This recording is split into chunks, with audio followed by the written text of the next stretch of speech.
Kemampuan pemerintah dalam melunasi utang jatuh tempo patut dipertanyakan di tengah tren penurunan penerimaan perpajakan dan meningkatnya beban bunga utang.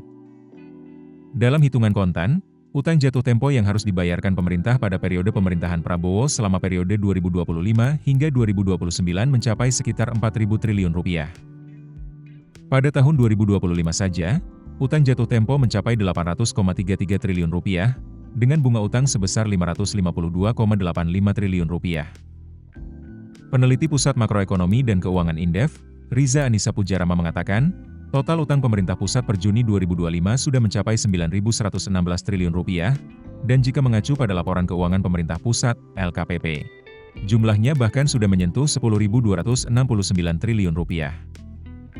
Angka ini menunjukkan risiko fiskal yang besar, terlebih bila tidak diimbangi dengan peningkatan pendapatan dan efisiensi belanja.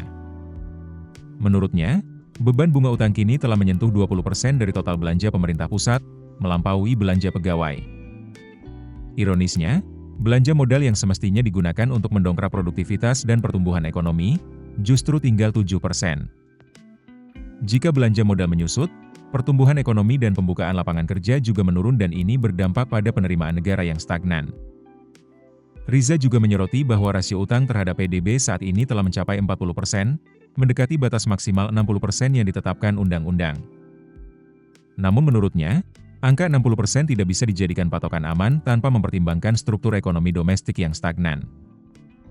Menurutnya, risiko gagal bayar bisa timbul jika tidak dimitigasi. Terlebih pemerintah memiliki ketergantungan terhadap pembiayaan dari obligasi, sehingga membuat APBN sangat rentan terhadap tekanan eksternal seperti depresiasi rupiah, likuiditas global yang mengetat, dan kenaikan suku bunga. Maka itu, perlu diversifikasi sumber pembiayaan yang aman dan terkendali. Tanpa itu, ruang fiskal akan semakin menyempit, apalagi jika bunga utang terus membengkak dan mengambil porsi lebih dari 15% dari belanja negara. Jika tidak segera dilakukan reformasi pendapatan dan belanja, maka pemerintah bisa terjebak dalam spiral biaya bunga yang makin besar. Padahal, banyak program bisa dibiayai dari optimalisasi belanja yang sudah ada. Riza menyimpulkan bahwa dalam 5 tahun ke depan, beban bunga utang akan terus naik. Dengan asumsi yield 7%, bunga utang dari SBN saja bisa mencapai 49 triliun rupiah hanya dari utang jatuh tempo 700 triliun.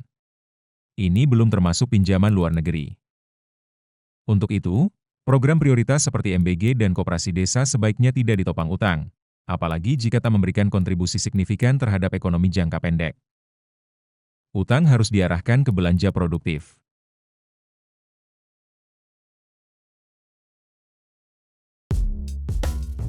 Keputusan bisnis terbaik datang dari data, bukan tebakan.